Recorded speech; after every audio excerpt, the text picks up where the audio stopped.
Bonsoir à tous, bienvenue à ce flash d'information. Ce dimanche, jour de culte des fidèles chrétiens, l'Église méthodiste unie a organisé un moment spécial de prière et d'action de grâce. La communauté chrétienne s'est réunie au temple jubilé de Cocody pour invoquer Dieu en faveur de la famille biologique du défunt Premier ministre Amadou Gon et la nation ivoirienne éprouvée par ce deuil. Le ministre Joseph Seka Seka et le gouverneur du district autonome d'Abidjan, Begré Mambé, ont pris part à l'événement. Jean-Luc Bambou.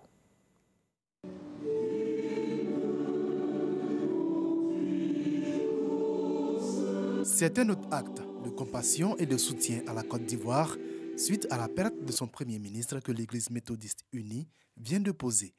Après avoir pris part à l'hommage de la nation à l'illustre disparu, l'Église a organisé une prière d'action de grâce afin de préserver l'unité du pays. Nous ne sommes qu'une seule et même nation. Notre héritage, notre richesse, c'est la Côte d'Ivoire. Nous devons tout faire pour préserver dans ce pays la paix et la sécurité. C'est le sens de cette prière d'action de grâce. Toi qui as le secret de la consolation et sur les larmes des yeux, fortifie, encourage, donne, Seigneur, à la famille de s'élever au-dessus de ce qui se passe dans le monde. Les chrétiens méthodistes ont également prié pour le président de la République, Alassane Ouattara, qui perd ainsi un précieux collaborateur dans la gestion des affaires de l'État.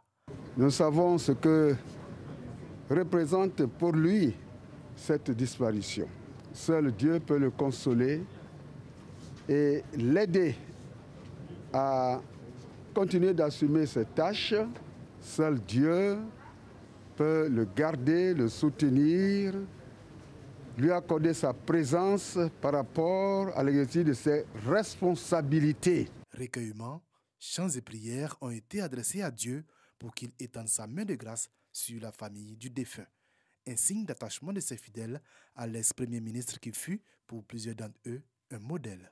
Cette douleur où nous perdons notre Premier ministre, cet homme de devoir, celui autour de qui s'articulaient les actions du gouvernement, il était bon de nous tourner vers notre Seigneur, qui est le seul à même de nous apaiser, de nous soutenir. Il était toujours au travail, nous que le connaissons bien, et nous voulons dire merci au Seigneur de l'avoir connu, mais surtout, après qu'il soit enlevé, parti brutalement, il va falloir demander à Dieu de fortifier la famille.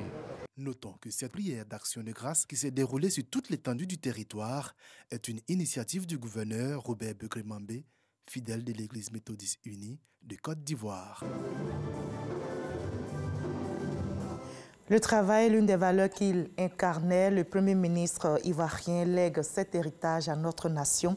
Le pays se remet donc au travail, même dans l'épreuve. En témoigne d'ailleurs cette rencontre initiée par la ministre de l'Assainissement et de la Salubrité avec des entreprises chargées des travaux de drainage, de curage ou de redressage. Anne-Désirée Ouloto veut trouver une solution durable aux problèmes d'inondation, d'éboulement provoqués par les pluies diluviennes avec leur lot de morts. La réunion devrait aboutir donc à l'élaboration d'un plan efficace pour limiter l'impact des intempéries. Un autre combat est mené dans le domaine sanitaire, c'est la lutte contre le VIH-Sida. Des journalistes renforcent leurs capacités pour mieux informer les populations sur la pandémie. Ils s'instruisent sur les questions de prévention, de prise en charge et surtout de stigmatisation dont souffrent certains malades du VIH-Sida. Nous y reviendrons à 20h.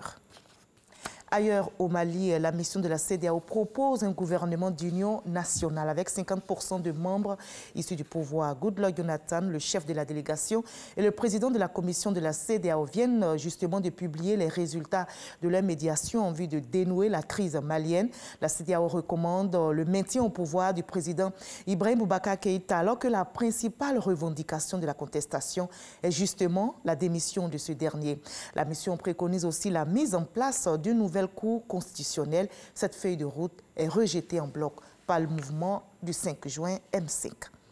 Difficile également de trouver un compromis à Bruxelles. Après 2 jours de sommet, les 27 dirigeants de l'Union européenne ont décidé de jouer les prolongations, de se retrouver aujourd'hui dimanche dans l'espoir de dépasser les blocages sur le plan de relance post-coronavirus estimé à 750 milliards d'euros. La journée du 17 juillet s'était déjà achevée dans une grande tension face à l'inflexibilité des Pays-Bas. Charles Michel, médiateur du sommet, espérait infléchir la position des récalcitrants en offrant des concessions sur la répartition entre subventions et prêts, ainsi que sur les conditions qui encadrent le versement de l'argent. On va se retrouver à 20h pour l'actualité. À tout à l'heure.